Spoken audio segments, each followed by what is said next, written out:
Visite historique du président de la transition à Kayes, entre lancement de plusieurs activités et promesses, tous les détails dans cette édition.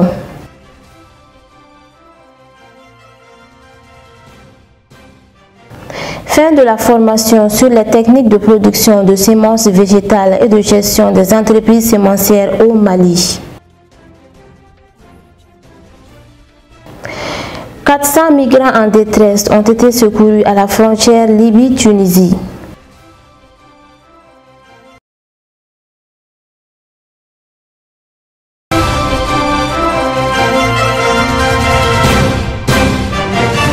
Merci de nous rester fidèles. Mesdames et messieurs, bonsoir et bienvenue dans cette édition. Le président de la transition, le colonel Assimi Goïta, a effectué une visite historique à Kayes dans la cité des Rails. Une visite marquée par un programme riche avec le lancement de plusieurs activités dans la première région et de grandes annonces. Les Kayesiens ont réservé un accueil chaleureux et mémorable au chef de l'État.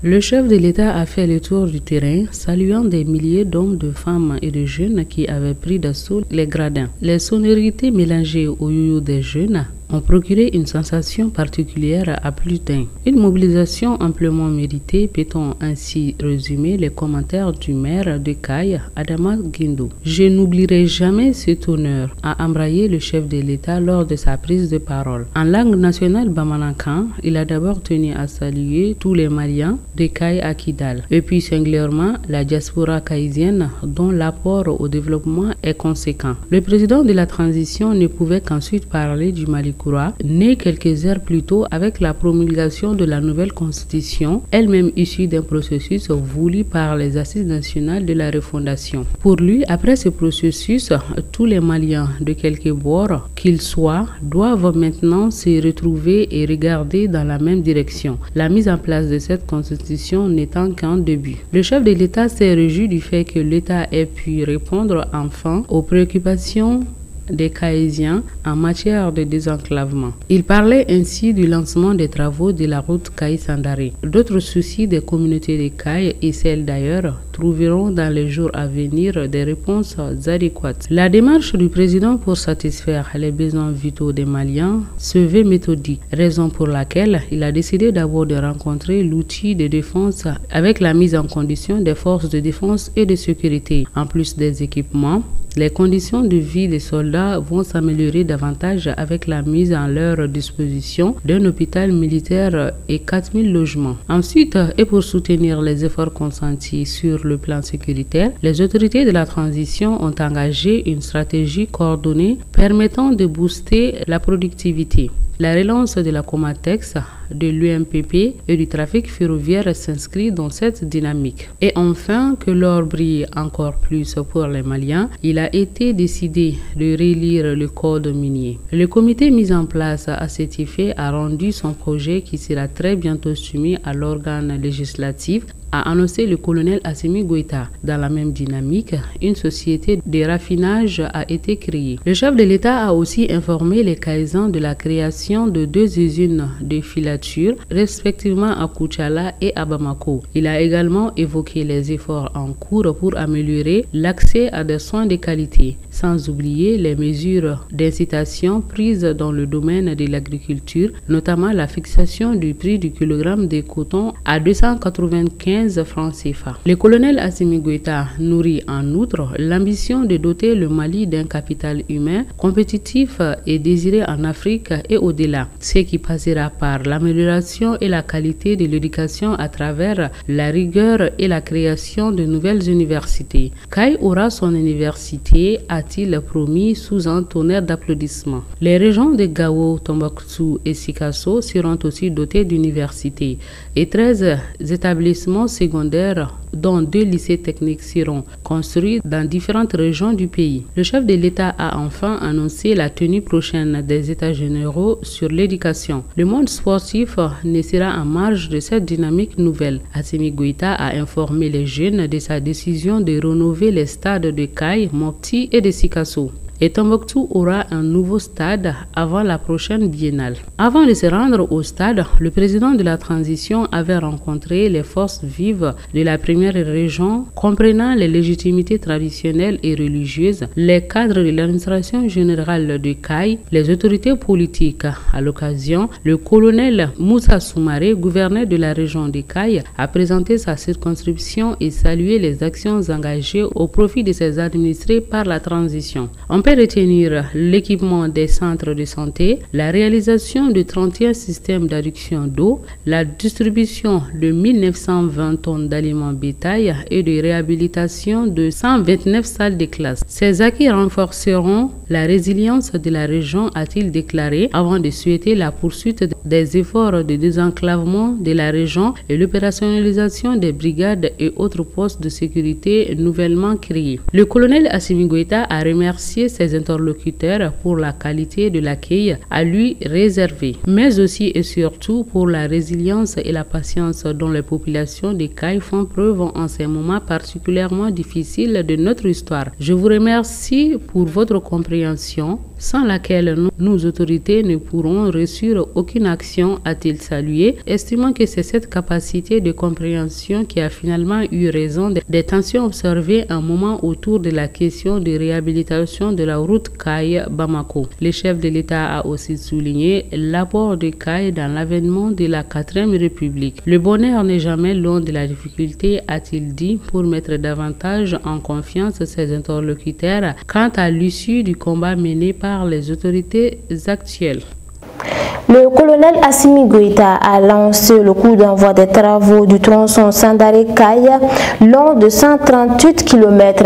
Les travaux de bitumage ont coûté 1,192 milliard pour un délai d'exécution de 36 mois qui prendra fin en janvier 2026. Cette route, après sa réhabilitation, contribuera au désenclavement du pays.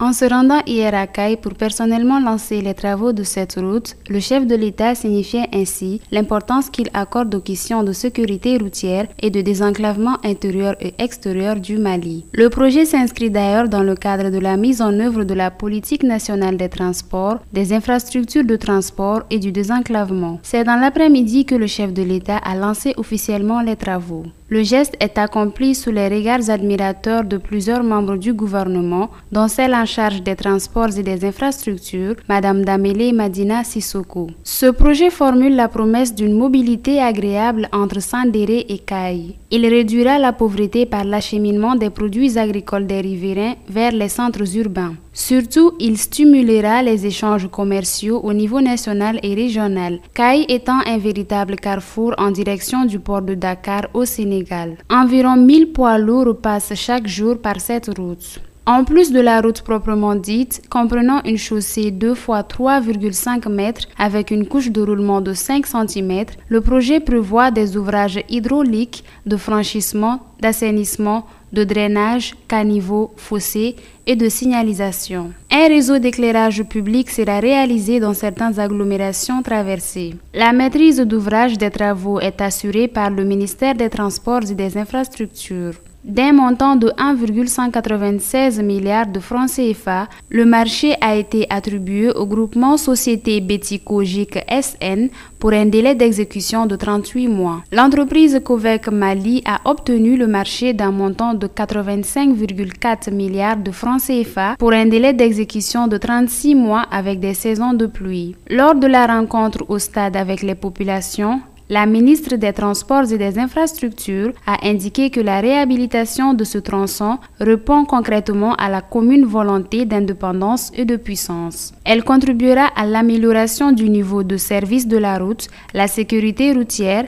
l'évacuation rapide des malades et blessés et la fluidité du trafic routier. La route, dira-t-elle, permet de vaincre l'adversité, de refuser la fatalité et de transformer le handicap de l'enclavement en atout de développement. Elle a invité les entreprises bénéficiaires des marchés à tout mettre en œuvre pour mériter la confiance placée en elles, en assurant une bonne exécution des travaux dans le respect strict des montants et des délais contractuels.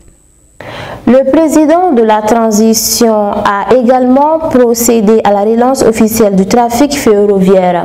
Cette relance a été suivie par la pose de la première pierre du deuxième lycée public de Kaya dans la commune de Kaindi.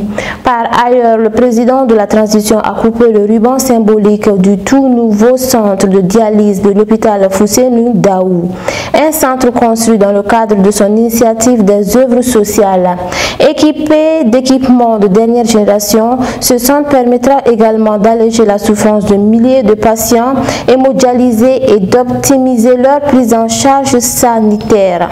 Sur tout un autre plan, Mme Bintou Kamara, ministre de l'Énergie et de l'Eau, a effectué ce matin 24 juillet 2023 une visite de courtoisie et de prise de contact avec les personnels de l'énergie du Mali au quartier du fleuve de Bamako. À cette occasion, elle a invité les hommes de l'énergie et de l'eau de se donner à fond pour relever les défis. Ali Kloubali et Salif Niali.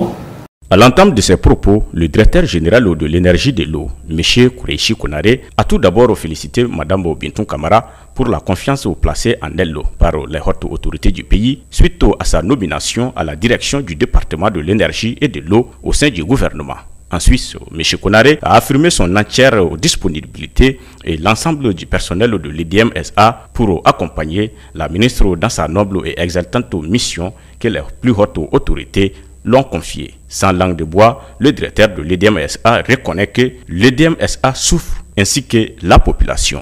Aujourd'hui, EDM Énergie de Mali, comme je l'ai dit, est confronté à plusieurs difficultés liées à un manque d'investissement, liées à la vétusté de nos réseaux. Si je compare Énergie de Mali à des sociétés de la sous-région, en analysant un peu, j'ai discuté avec pas mal de mes confrères aujourd'hui pour savoir comment ils ont pu gérer leur énergie. À un moment donné, l'État de ces sociétés sont engagées dans les projets structurants. Et c'est un peu de concours, nous allons parvenir à cela. Quand on regarde aujourd'hui, on prend juste 10 ans en arrière, ces sociétés des pays partenaires, les États en commun ont pu investir minimum 30 milliards par mois dans ces sociétés. Ce qui veut dire 360 milliards par an, en 10 ans, et c'est 3600 milliards qui ont investi dans ces sociétés-là. Et en 10 ans au Mali, il y a pas cet investissement pour l'énergie du Mali. Et il est temps, on le sait, que l'État est là pour aller vers cela, que nos projets structurants,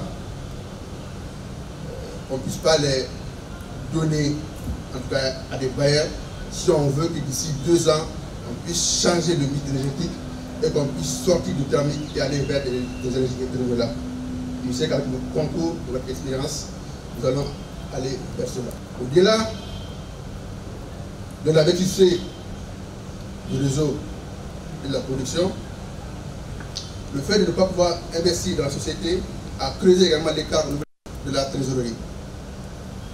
Donc je sais qu'avec votre concours, on a déjà commencé à travailler depuis plusieurs mois, à voir comment on peut revaloriser et restructurer la dette de l'État, afin que l'État puisse pouvoir tenir et honorer ses engagements. Comme le disait l'écrivain Seydou Badjan, quand il y a un problème exceptionnel, il faut une solution exceptionnelle. L'EDM SA, main à main avec les autorités du pays, ont initié un plan de développement sur 5 ans pour le maintien de la société et l'amélioration de sa gestion. Les actions ont été entreprises pour non seulement maintenir la société, mais également améliorer sa gestion. Depuis 2021, l'EDM SA a initié un plan de développement sur 5 ans, 2020-2026, qui a été adopté par la ministre en session du mercredi du 22 mars 2022. Je tiens à souligner que ces projets structurants qui sont dans le plan de développement, il faut que l'État s'assure de les développer nous-mêmes. Je n'ai pas dit que si on le met au compte des sociétés, des partenaires et des bailleurs de fonds, que ça ne va pas aboutir, mais ça va prendre du temps. Aujourd'hui, on n'a pas de temps. Les maires sont impatients d'avoir de l'électricité. Pour cela, il faut qu'on identifie, c'est déjà identifié, vous le savez, les projets dits vitaux de ce pays, l'État puisse les prendre en charge, pour qu'on puisse, d'ici les 2 ans, comme je l'ai dit, changer ce mix énergétique. Et c'est possible. De son côté, la ministre Bintou Kamara est restée objective. Elle croit aux autorités actuelles du pays et à la prouesse physique et intellectuelle des titans de l'EDM-SA pour atténuer définitivement le besoin de la population en matière de l'électricité. C'est surtout sur ça, pour transmettre ce message et le message des autorités qu'il faut que à chaque étape, où qu'on soit, même vous, la première des choses, c'est la souveraineté de ce pays qu'il faut mettre en avant. Ensuite, le choix stratégique que le pays va faire vis-à-vis de ses partenaires et surtout satisfaire la population malienne. Et ça, c'est très important. Et c'est surtout dans ça que l'énergie du Mali rentre dans cette troisième phase-là. Il faut satisfaire la population. La Société Énergie du Mali, EDM, a été créée par l'ordonnance au numéro 26 PGP du 14 octobre 1961. De cette date à nos jours, elle a connu plusieurs modes de gestion et est aujourd'hui érigée en société anonyme avec comme seul actionnaire l'État du Mali avec un capital social de 32 milliards de francs CFA. EDM-SA est concessionnaire du service au public de l'électricité en République du Mali. À ce titre, elle a pour vocation la desserte des périmètres concédés en électricité conformément aux dispositions du contrat de concession du 13 novembre 2000 pour une période de 20 ans, mais prorogée pour 5 ans, soit jusqu'en 2025. La société privée de production et vente des semences améliorées a procédé le vendredi 21 juillet 2023 à la clôture de sa formation nationale basée sur les techniques de production de semences végétales et de gestion des entreprises sémencières au Mali. Cette formation permettra aux acteurs du monde rural de booster leur productivité. Cette formation de Faso Kaba permettra aux acteurs du milieu rural de maîtriser les techniques de production des semences végétales. Donc nous sommes là aujourd'hui pour clôturer 3 jours de formation sur la chaîne de valeur de semences et la gestion des entreprises semencières. Donc nous avons fait amener les experts formateurs pour donner 4 modules, dispenser 4 modules sur les différents thèmes de la formation, surtout les textes et lois qui sont autour de la semence. Donc les bénéficiaires étaient là, on avait prévu 50, mais nous sommes aujourd'hui à 70 personnes, jeunes et femmes surtout, parce qu'on a essayé de toucher toutes les couches de la chaîne de valeur de semences. Que ceux qui sont dans la production, ceux qui sont dans la transformation, ceux qui sont dans la conservation, les producteurs et en même temps les jeunes étudiants sortant des écoles agricoles qui veulent aussi se lancer dans le business des semences. Voilà, donc on les a vraiment formés, ils sont contents. Moi je suis aussi contente de cette formation parce que nous, à Faso Kaba, notre objectif c'est de toucher tous les jeunes et toutes les femmes, sans oublier nos papas aussi, les hommes, qui sont vraiment au cœur des activités agricoles. Donc c'est nous l'avenir de ce pays, donc on doit vraiment se former pour innover. Voilà, nous avons fait amener la nouvelle technologie sur la chaîne de valeur de semences qui a été dispensée pendant ces 3 jours. Surtout les techniques de conservation, les gestions de post-récolte pour vraiment réduire les pertes. En plus de ça, les techniques de production des semences OPV et des hybrides surtout qui est très important dans notre pays parce que vous voyez avec le changement climatique, le pays tend vers les hybrides locaux qui sont vraiment conçus par nos sélectionneurs maliens du pays là. Donc c'est des variétés dont ils ont pris tous les aspects en compte. Donc j'invite tous les Maliens, principalement les jeunes, les femmes, à se lancer dans la production. Donc pour mieux produire, il faut utiliser une semence améliorée, une semence certifiée qui contribue jusqu'à de 30 à 40% de la productivité. Les partenaires de la société sémencière Faso Kaba ont exprimé leur joie suite à la bonne organisation de cette formation. Nous soutenons cette initiative parce que le CARAF est une organisation sous-régionale qui œuvre dans le développement et la recherche agricole en Afrique de l'Ouest et du Centre. Nous aimerions vraiment que les femmes et les jeunes soient très représentés dans les entrepreneuriats de semences, comme les entreprises privées de semences. Donc c'est pour cela qu'on a voulu une approche très participative et inclusive. Il y a les jeunes, il y a les femmes, il y a les hommes, il y a les personnes âgées et les personnes handicapées qui sont tous présents à cette formation. Donc nous aimerions vraiment que les résultats de cette formation impactent sur le développement du secteur semencier. Très satisfaits, les participants ont exprimé leur joie car ils viennent d'acquérir de nouvelles connaissances pour améliorer leurs affaires. Donc à travers cette formation, on a acquis beaucoup de connaissances sur le système semencier, comment produire, comment conserver, comment transformer. Et vraiment, à travers la formation, nous pouvons aussi aider nos producteurs semenciers. Cette initiative de Faso Kaba permettra sans doute aux acteurs du monde rural de booster leur production agricole et ceci constituera un plus pour la campagne agricole de cette année.